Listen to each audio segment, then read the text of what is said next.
నమస్తే, welcome to our channel. ఈ రోజు మన స్టూడియోలో ప్రముఖ వేదిక ఆస్ట్రాలజర్ గోనుగుంట్ల సురేష్ బాబు గారు ఉన్నారు. గురుగారితో మాట్లాడదాం. నమస్కారం గురుగారు. మణికంఠ గారు నమస్కారం అండి. శ్రీ విశ్వావసు నామ సంవత్సరంలో కుంభరాశి వారికి ఈ కొత్త సంవత్సరం అంతా కూడా ఎలాంటి పరిస్థితులు ఉండబోతున్నాయి? ఆర్థికంగా, ఆరోగ్యంగా, అన్ని విధాలుగా కొత్త సంవత్సరం వీళ్ళకి ఎలా ఉండబోతుంది గురుగారు? సో ఒక ముక్కలో చెప్పాలంటే ఇలా చాలా బాగుందని చెప్పాలి, ఇంకంతే, ఇంకేం లేదండి. జాక్పాట్ కొడుతున్నారని చెప్పొచ్చు. జాక్పాట్ అని చెప్పను, కానీ దాదాపు అంత చేస్తారు వీళ్ళు, అంత చేస్తారు. కుంభరాశి వాళ్ళకి శతభిష నక్షత్రం, కొన్ని నక్షత్రం వాళ్ళు నాకు కాల్స్ వచ్చి వాళ్ళ గురించి బాధలని ఇని ఎక్కువగా ఎలాంటి బాధలు చెప్తూ ఉంటారు వీళ్ళు? వీళ్ళకుండే 4 అండి, ఎక్కువే ఉండదు. ఒకటి అనుకున్న పనిలో రిజల్ట్ ఉండదు, చేసి ఫ్రస్ట్రేషన్ వస్తుంది. ఇన్నాళ్ళు అలా సాగింది వీళ్ళకి. ఒక రోజు కాదు, 2 రోజులు కాదు, నెల కాదు, 2 నెలలు కాదు, 3 నెలలు కాదు, ఏకంగా 5 సంవత్సరాలు. 5 సంవత్సరాల నుంచి పడున్నారండి బాబు వీళ్ళు. వాళ్ళకి ఈ రాశి వాళ్ళందరికీ ఒకసారి మనం హ్యాట్సప్ చెప్పాలి. వాళ్ళ పేషెన్స్ కావచ్చు, డిటర్మినేషన్ కావచ్చు. కుంభం ఆ పేరులోనే ఉందండి. ఓకే, ఆ పేరులోనే కుంభరాశి ఉంది కాబట్టి అందులో ఉన్న నక్షత్రాలు కానివ్వండి. కుంభరాశి వృద్ధి రాశి అంటారు. కుంభం మన పూర్ణ కుంభం ఉంటారు కదా, వృద్ధి ఈ రాశిలో ఉన్నవాళ్ళు కానీ చేసేవాళ్ళు. అయితే మనం వీళ్ళందరికీ ఒకసారి ఏమని చెప్పాలి, వాళ్ళ అప్రిషియేషన్ చేయాలి, వాళ్ళకి గ్రేట్నెస్ చేస్తూ మనం విశ్వవసు నామ సంవత్సరం అంటే మీనింగ్ ఏందో చెప్తే అక్కడి నుంచి మనకి వీళ్ళ పరిస్థితి ఎలా అని చూద్దాం.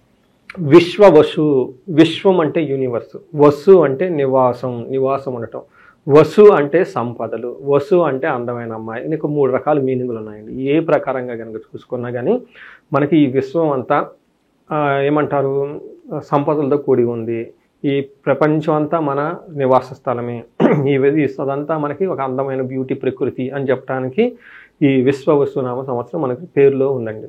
మనం లాస్ట్ ఇయర్ కనుక చూసుకుంటే క్రోధీ నామ సంవత్సరం, ఆ పేరులోనే క్రోధం ఉంది కాబట్టి మనకేం చేసాం, కొన్ని గవర్నమెంట్లు వెళ్ళిపోయింది, ప్రజలు వాళ్ళ మీద కోపం చూపించారు. అట్లానే కొంతమంది గవర్నమెంట్లు జనాల మీద క్రోధం చూపించారు. మనకి బంగ్లాదేశ్ కొన్ని ప్లేస్లో చూసాం అనుకుంటే అసాసినేషన్, హిందువులు బారణంగా చంపేయటం, చేయటం, అలాగని కొన్ని చోట్ల వార్లు, రష్యా యుక్రెయిన్ కానివ్వండి, లేదా హమాస్ ఇజ్రాయెల్ కానివ్వండి. ఒకనొక పరిస్థితిలో వర్షం స్టార్ట్ అవుతుంటే గొడవలు అక్కడ ఆగిపోలేదన్నమాట. కేరళలో మనం ఫ్లడ్స్ చూసాము, చాలా చూసామండి. మనం కూడా ఇక్కడ చాలా రకమైన చూసాం అనమాట. అవన్నీ కోపం చూపించింది అనమాట. ఇప్పుడు విశ్వవసు నామ సంవత్సరం is a completely different picture. మనకు విలేజెస్లో, ఊళ్ళలో, లేదంటే ఎక్కడైనా గొడవలు వచ్చినప్పుడు పెద్దవాళ్ళు కలుపుతుంటారు, ఇంకా ఎంతకాలం గొడవ పడుతూ ఉంటారు. ఇంకా రాండి, చాలా ఆపర్చునిటీస్ ఉన్నాయి, ముందుకెళ్ళిపోదాం, ఎందుకు చిన్న దగ్గర ఆగేది అన్నట్లు ఒక సౌభాతృత్వాన్ని అంటారు చూడండి, అట్లా ఒక మంచి హార్మోనియస్ ఎన్విరాన్మెంట్ని క్రియేట్ చేస్తాను కానీ అట్లా ఈ సంవత్సరం అంతకుముందు ఎలా ఉన్నా ఈ సంవత్సరం చాలా బాగుంటుంది వీళ్ళకి అందరికీ. అయితే నేను రాసుల ఫలాలు కూడా చూసినప్పుడు 12 రాసుల్లో దాదాపు ఒక 2 రాసులు మాత్రం ఇబ్బంది పడుతున్నారు, కానీ ఎక్కువ మంది చాలా న్యూట్రల్గా, నార్మల్గా, సాధారణంగా ఉంది. ఒక 3 రాసులకి విపరీతంగా చాలా బాగుంది కూడా. అయితే ఇందులో మనకి కుంభరాశి కింద మనం చూసుకుంటే కుంభరాశి వాళ్ళకి ఇందులో ఉన్న నక్షత్రాలు ధనిష్ట 3, 4 పాదాలు, తర్వాత శతభిష 1, 2, 3, 4 పాదాలు, పూర్వభాద్ర 1, 2, 3 నక్షత్రాలు అంతా మనకు కుంభంలో ఉంటారు. మనకి ఇందులో ఆదాయము, వ్యయము, రాజ్యపూజ్యం, అవమానం కనుక చూసుకుంటే వీళ్ళకి ఆదాయం 11, వ్యయం 8. మనకేం కనిపిస్తుందండి, ఎక్కువ ఇన్కమ్ ఉంది. అదేవిధంగా రాజ్యపూజ్యం 7, అవమానం 4. సో ఇందులో ఏం కనిపిస్తుంది, రాజపూజ్యం ఎక్కువ ఉంది. సో అందరి చేత కాస్త అప్రిషియేషన్ పొందుతూ ఉంటారు. సో ఈ టైప్ ఆఫ్ సిచ్యువేషన్ వీళ్ళకి లాస్ట్ 5 years లేదు. సో వీళ్ళకి ఒక మంచి టైం స్టార్ట్ అయిందని మనం చెప్పుకోవాలి. ఇంకొకటి, ఇందులో మనం ఫస్ట్ గ్రహాల యొక్క స్థితి చూస్తే ఎలా ఉంటుందంటే, కుంభం నుంచి 2వ ప్లేస్లో శని ఉన్నారు, 5వ ప్లేస్లో మే నుంచి గురువు ఉన్నారు. ఇది ఒక మంచి పొజిషన్ అని చెప్పుకోవాలి. అంతేకాకుండా వీళ్ళకి జన్మ స్థానంలోని, జన్మరాశిలోని రాహు ఉన్నారు, 7వ ఇంట్లో మనకి సింహంలో కేతు ఉన్నారు. ఈ యొక్క గ్రహస్థితిని బట్టి మనం చూసుకుంటే వీళ్ళకి ఎలా ఉండబోతుంది, ఏం జరుగుతుంది అంటే, శని ఏం చేస్తారంటే సుఖ అర్ధ విహితం అంటారు. అంటే శని వల్ల వీళ్ళకి సంతోషం ఉండదు, అలానే డబ్బులు కూడా ఉండదు అని చెప్తారు. అందుకని గురువు ఉండటం వల్ల పుత్ర ధన ఆప్తి, అంటే పిల్లల ద్వారా ప్లస్ ధనం వచ్చే అవకాశం ఎక్కువగా ఉంటుంది. రాహు ఫస్ట్ హౌస్లో ఉండటం వల్ల, 7th హౌస్లో ఉండటం వల్ల వీళ్ళకి శారీరకంగా కొంచెం హెల్త్ కాంప్లికేషన్స్ ఉంటాయి, వేరే వాళ్ళతో గొడవలు పడే అవకాశం ఎక్కువగా ఉంటుంది. కేతు 7th హౌస్లో ఉండటంతో పార్ట్నర్స్ తోటి, లేదంటే స్పౌస్, వైఫ్ అండ్ హస్బెండ్ల మధ్య కానీ కొంచెం గొడవలు వచ్చే అవకాశం చాలా ఎక్కువగా ఉంది.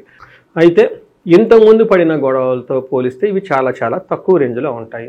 మనకేం చెప్తారంటే ఏలినాటి శని 3 రకాలు చెప్తారండి. ఇది ఏం చెప్తారు, నా వీడియోలో చాలామందికి చెప్పేస్తుంటాను నేను ఆల్రెడీ.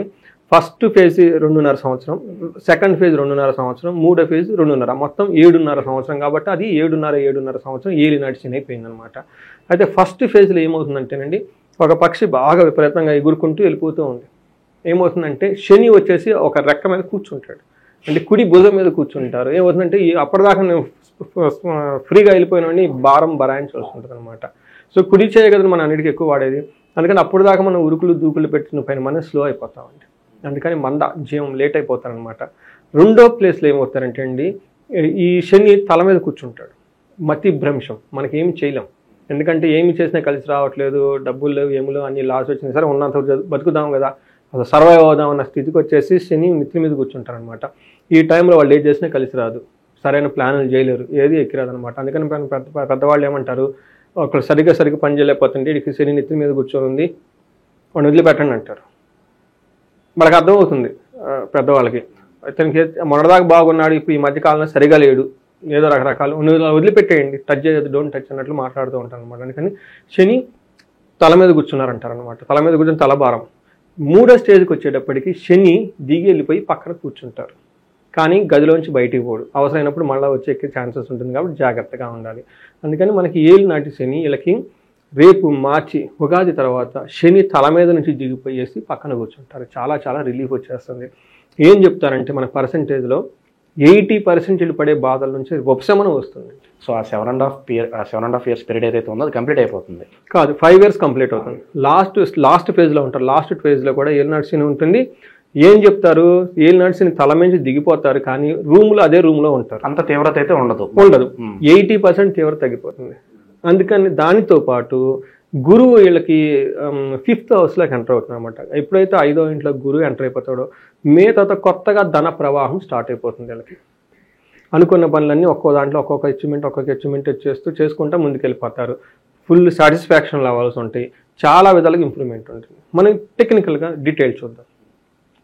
శని 2nd హౌస్లో ఉంటే ఏం జరుగుతుందంటే సదా క్లేశం వృధా వైరం సతతం కార్యనాశనం సంచార స్వజన ద్వేషం పాపచింతనం అని చెప్తారు. అంటే వీళ్ళకి 2nd హౌస్లో ఉండటం వల్ల ఏమవుతుందంటే ఎప్పుడు కష్టాలు పడే అవకాశం ఎక్కువగా ఉంటుంది, కారణం లేకుండా గొడవలు జరిగే అవకాశం ఎక్కువగా ఉంటుంది. అందుకని చెప్పేసి మీరు గొడవ పడాలా లేదనేది మీ ఇష్టం, అంతే కదా. కారణంతో గొడవ పెట్టుకుంటే ఏమంటే ఇంటర్పర్సనల్ స్కిల్స్ అండి. ఇప్పుడు వీళ్ళు కొంచెం మెచ్యూరిటీ ఉండాలి, అనవసరంగా ఆర్గ్యుమెంట్ పెట్టుకోవడం అనుకొని పోనేవాళ్ళు. తర్వాత సంచారం, అటు ఇటు బాగా తిరిగే అవకాశం ఎక్కువగా ఉంటుంది. కంపల్సరీ ఒక ప్లేస్ నుంచి ఇంకో ప్లేస్కి మారే అవకాశం కూడా చాలా మందికి ఎక్కువ ఉంటుంది.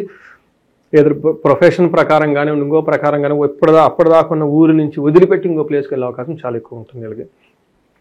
స్వజన దేశనం, వాళ్ళ బంధువులతో ఎక్కువగా కోపడే హేట్రేట్ వాతావరణం ఎక్కువగా ఉంటుంది. పాపచింత, ఏదైనా కానీ చెడ్డ పనులు చేయాలని ఆలోచన ఎక్కువ వస్తుంది వీళ్ళకి. అందుకని ఏలినాటి శనిలో ఈ పాప పనులు చేయకూడదు, వృధా ఆర్గ్యుమెంట్లు చేయకూడదు, ఎవరితో ద్వేషం పెట్టుకోకూడదు. వీళ్ళనంత కామ్గా ఎలోన్గా యోగా మెడిటేషన్ చేసుకుంటూ స్థిమితంగా ఉండటం ఫస్ట్ నేర్చుకోవాలి. అంతేకాకుండా 11th హౌస్లో 4th హౌస్లో దృష్టి ఉండటంతో ట్రావెల్ చేసేటప్పుడు కొంచెం ఇబ్బందులు పడే అవకాశం ఎక్కువగా ఉంటుంది. ఎడ్యుకేషన్ మ్యాటర్స్లో చాలా స్లోగా ఉంటారు స్టూడెంట్స్ వాళ్ళంతా. అయితే వీళ్ళకి 11th హౌస్లో సాటర్న్ దృష్టి ఉండటంతో ఇక్కడ మనకి ఇందాక ఏలినాటి పెట్టే బాధలు 80% ఉపశమనం వస్తుంది. ఎందుకంటేనండి వీళ్ళకి 11th హౌస్లో దృష్టి ఉండటం వల్ల ప్రాఫిట్స్ రావటం స్టార్ట్ అవుతుంది. ఫుల్ మ్యాక్సిమం కంఫర్టబుల్గా స్టార్ట్ అయిపోతుంది. ఫుల్ సాటిస్ఫాక్షన్, వీళ్ళకి తృప్తి పెరుగుతూ ఉంటుంది. మరి ఇప్పటిదాకా అసంతృప్తిగా ఎవరైతే ఉన్నారో వాళ్ళు ఓకే, ఇంతకుముందు చాలా టఫ్ అయిన సిచ్యువేషన్ ఉన్నాయి కదా, కొంచెం బెటర్ కదా, ఇంప్రూవ్మెంట్ వస్తుంది కదా, తృప్తి లెవెల్స్ పెరుగుతుంటాయి, కంఫర్ట్ లెవెల్ పెరుగుతూ ఉంటుంది, ప్రాఫిట్స్ కూడా స్టార్ట్ అయిపోతాయి. గురువు కూడా అనుకూలంగా ఉండటంతో పిల్లల విషయంలోనూ, జాబ్ విషయంలోనూ, మనీ విషయంలో జ్ఞానం, అప్పటిదాకా వీళ్ళు అడ్వైజ్ని ఎవరు కన్సిడరేషన్ చేయని వాళ్ళు ఇతను ఏదో కొంచెం మీనింగ్ఫుల్గా మాట్లాడతాడు ఇందామన్న ఒక ఆలోచన కూడా వీళ్ళకి వచ్చే అవకాశం ఎక్కువగా ఉంటుంది. ఇదంతా శని.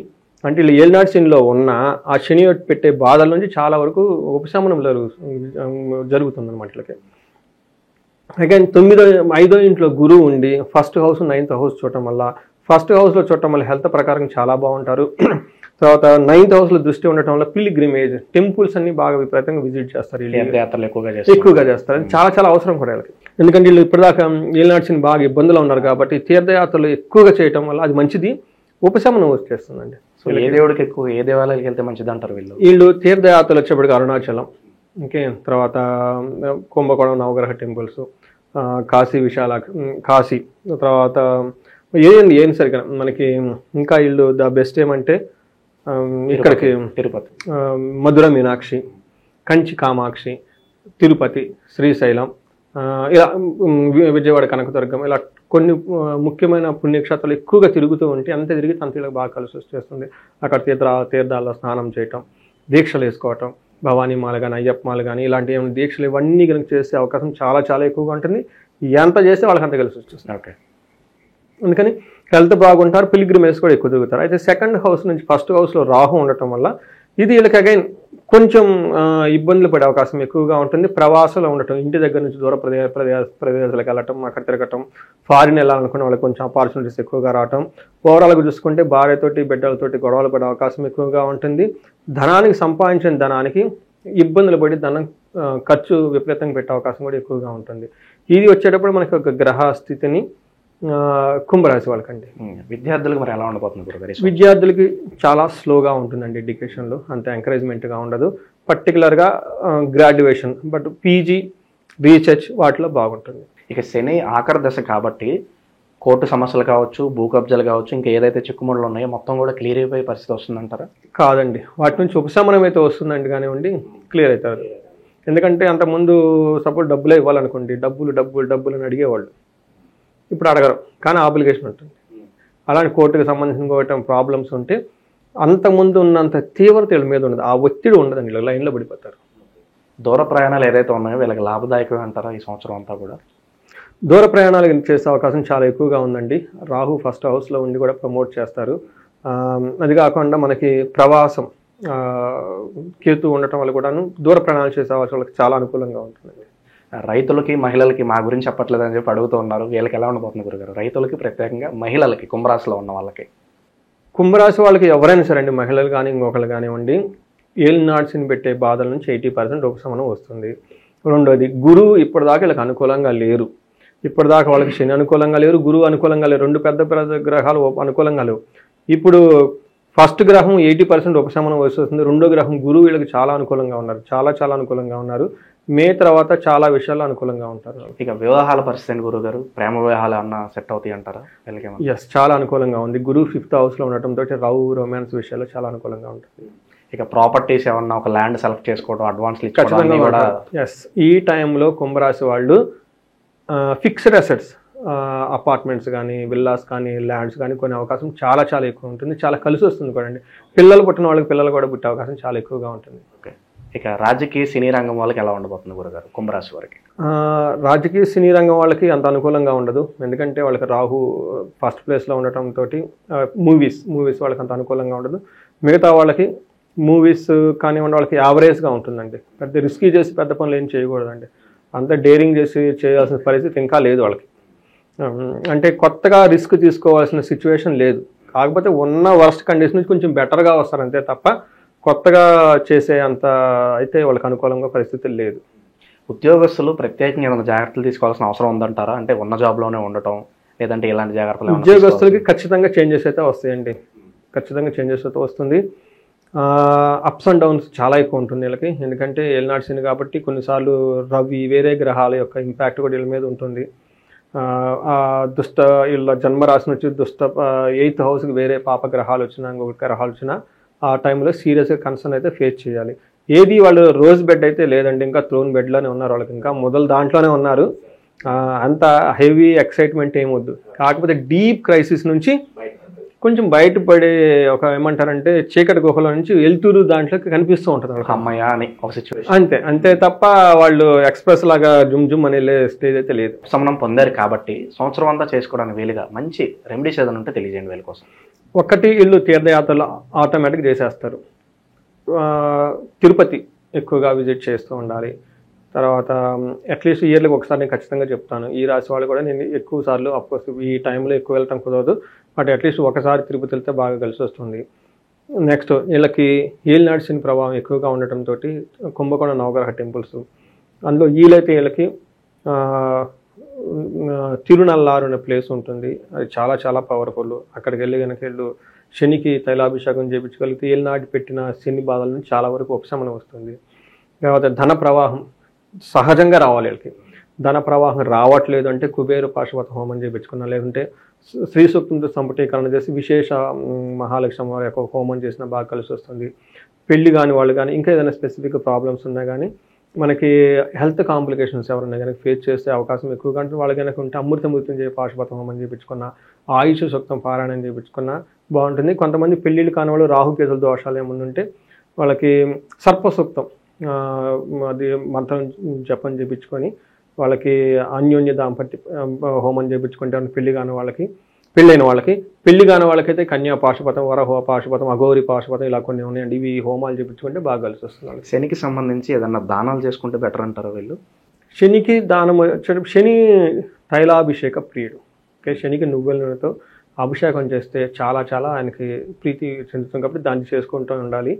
తర్వాత నువ్వులను కూడా దానం చేయొచ్చు, వాళ్ళకి బాగా కలిసి వస్తుందండి. ఓవరాల్గా కుంభరాశి వాళ్ళందరూ కూడా కుంభస్థలాన్ని బద్దలు కొట్టాలని చెప్పి మనస్ఫూర్తి కోరుకున్నాం గురుగారు. ధన్యవాదాలు. ధన్యవాదాలండి.